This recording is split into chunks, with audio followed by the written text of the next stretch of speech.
आज बात कर रहे हैं इस देश के एक ऐसे नेता की जिसकी शख्सियत को जितना पढ़ा जाए उतना कम है, जिसने इस देश की स्थिति को पूरी तरह से बदलने का काम किया, सनातन की आवाज़ को बुलंद करने का काम किया और उनके बारे में जितना कहा जाए उतना कम होगा। जी हाँ दोस्तों, नाम बाबू कल्याण सिंह जी। सत्ता नहीं, संघर्ष का नाम, जो झुका नहीं, रुका नहीं। दरअसल दोस्तों, आज ये वीडियो ज़्यादा से ज़्यादा शेयर करना सुनने के बाद बड़ी कहानी है इस वीडियो के पीछे। आज जयंती है उस नेता की जिसे सत्ता से ज़्यादा समाज की चिंता थी, जिसने कुर्सी बचाने से ज़्यादा इतिहास रचना चुना। नाम बाबू कल्याण सिंह जी। उत्तर प्रदेश की राजनीति का वो अध्याय जिसे मिटाया नहीं जा सकता। आज हम सिर्फ एक नेता को याद नहीं कर रहे, आज हम एक दौर, एक साहस और एक विचार को याद कर रहे हैं जिसको कभी भुलाया नहीं जा सकता, जो इतिहास के पन्नों में दर्ज हो गया। शायद इसीलिए आज हम याद कर रहे हैं क्योंकि उनके कुछ काम ऐसे रहे। बाबू कल्याण सिंह जी का जन्म 5 जनवरी 1932 को अलीगढ़ के एक जिले में साधारण किसान परिवार में हुआ था। ना कोई राजनीतिक विरासत, ना कोई शाही पृष्ठभूमि, लेकिन था तो केवल ईमानदार सोच, कठोर अनुशासन और समाज के लिए कुछ करने की भावना। जो जुनून उनके अंदर था, वो जानते थे राजनीति अगर करनी है तो सेवा के लिए करो, सत्ता के लिए नहीं।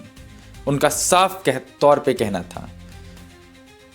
उन्होंने शिक्षा के दौरान ही बाबूजी में नेतृत्व करने की क्षमता दिखने लगी। धीरे धीरे वे शिक्षक बने और फिर राजनीति में आए और जनता की आवाज़ बन गए। उनकी सबसे बड़ी ताकत थी उनका साफ तौर पे साफ कहना, साफ रहना और गलत के सामने डट जाना। बाबू कल्याण सिंह जी बड़ा माहिर थे हर चीज़ में। उत्तर प्रदेश का राजनीतिक इतिहास बदलने वाला साल आपको याद दिला देते हैं। दरअसल बाबू कल्याण सिंह उत्तर प्रदेश के मुख्यमंत्री बने। उस दौर में अपराध चरम पर था, माफिया बेलगाम हो चुके थे और प्रशासन दबा हुआ महसूस करता था, बेहद डरा हुआ भी महसूस करता था। लेकिन बाबूजी ने कहा, या तो अपराध बचेगा या फिर अपराधी, लेकिन दोनों एक साथ नहीं चल पाएंगे। माफिया पर कार्रवाई, प्रशासन को खुली छूट, कानून का सख्त पालन, यही वजह थी कि कुछ लोग उनसे डरे, कुछ नाराज हुए, लेकिन जनता ने भरोसा किया और जब जनता ने भरोसा किया तो वो जनता के भरोसे पे खरे उतरे। अब आते हैं उस अध्याय पर जिसने बाबू कल्याण सिंह जी को इतिहास में अमर कर दिया। याद होगा 6 दिसंबर 1992 को पूरी दुनिया की नज़र अयोध्या पर थी। दबाव था केंद्र सरकार का, सुप्रीम कोर्ट का, अंतर्राष्ट्रीय ताकतों का।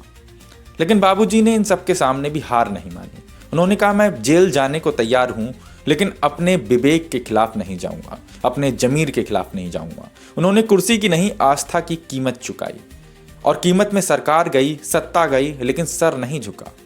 आज जो राम मंदिर खड़ा है उस नींव में बाबू कल्याण सिंह जी का साहस भी शामिल है। वो सत्ता से बाहर हुए लेकिन संघर्ष जारी रहा। मुख्यमंत्री पद से हटने के बाद भी बाबूजी शांत नहीं बैठे और इसके बाद भी वो राजस्थान के राज्यपाल बने, हिमाचल प्रदेश के राज्यपाल बने। जहां भी गए सादगी, अनुशासन और निष्पक्ष प्रशासन उनके दरवाजे तक आते थे। गरीब के लिए हमेशा उनके दरवाजे खुले रहते थे, अफसर के लिए सख्त रहते थे और भ्रष्टाचार के लिए बंद रहते थे। बाबू कल्याण सिंह बनाम आज की राजनीति को यदि देखा जाए तो वाकई सब कुछ पलट चुका है। आज की राजनीति में बयानबाजी है, दिखावा है, लेकिन त्याग बहुत कम है। बाबूजी की राजनीति थी और साफ तौर पे उनका कहना था कि कम बोलो, काम ज़्यादा करो। आज अगर ऐसे नेता होते तो अपराध लगाम पर होता, अपराध पर पूरी तरह से लगाम होती, प्रशासन बिकता नहीं और जनता खुद को ठगा हुआ महसूस नहीं करती।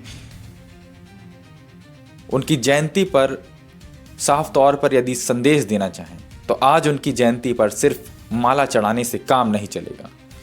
हमें उनके विचारों को अपनाना होगा, उनको अपनाना होगा, उनका साहस, उनकी ईमानदारी और उनकी निडरता को समझना होगा। बाबू कल्याण सिंह जी अमर रहें क्योंकि उन्होंने सत्ता नहीं, संस्कृति और स्वाभिमान चुना। आज शायद ऐसे नेता नहीं पाए जाते, बहुत कम ऐसे नेता होंगे। कुछ लोग इतिहास पढ़ते हैं और कुछ लोग इतिहास बनाते हैं, जिनमें से नाम है बाबू कल्याण सिंह जी ने इतिहास बनाने का काम किया है। इसलिए हम उन्हें कभी भी नहीं भूल सकते।